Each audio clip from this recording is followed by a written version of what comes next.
Hello guys, Dr. Plucking the Feathers of Silence there, and today it's that time of the year again. That's right, it's another limited banner, and I don't know what Hypergriff has been cooking lately and is still cooking on CN, but pretty much every limited banners are must pulls, and the Silverash Altar and Pramanix Altar banner is no exception. Both of these units, and I would argue particularly the latter, are absolutely insane value for new players. However, this event also shelters one of the most wasted potential, clunky, hilariously bad, awful units in the whole game. In this video, I'll tell you what you need to know as a new player about these three units. Let's start with Silverash the Rainfrost, and first and foremost, don't get me wrong, I did say in the intro that his sister is better than him for a new player, but that doesn't change the fact that he's a fantastic unit and easily one of the strongest vanguards in the game. However, it's worth noting a couple things. At E0, Silverash Altar will basically only be a glorified Pioneer Vanguard, generating around as much DP and also giving barriers. It's only when he becomes E1 that he's finally revealing his potential. Silverash Altar will be able to deal quite a lot of damage, particularly when pairing him with low DP cost snipers or guards like Cruise Altar or Melantha, or with operators that don't cost much like fast redeploy operators, and he will become even better once E2 with his access to his 3 and passive healing. So all in all, a very powerful unit, but he requires to be at least E1 and to build other kinda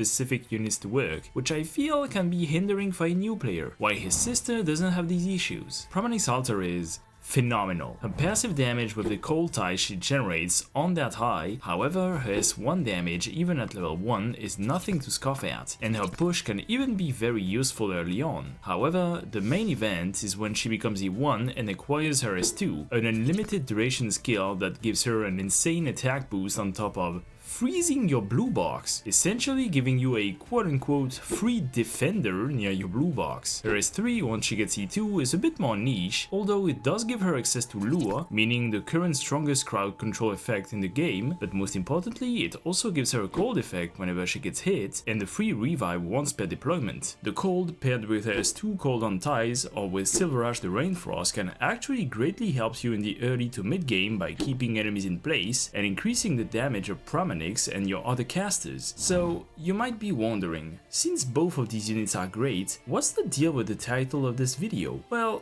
that's because unfortunately, with this event, we also get cursed with what is actually one of the worst free-to-play 6-stars in the game, Asjin the Light Chaser. I don't even know where to start with this unit, but there's only one thing I can say about her. Don't build her. The main issue about her is her S3, where in the case of most units it is the big bursting skills. In the case of Asjin, it is an attack boost of 70% on a Desel Binder.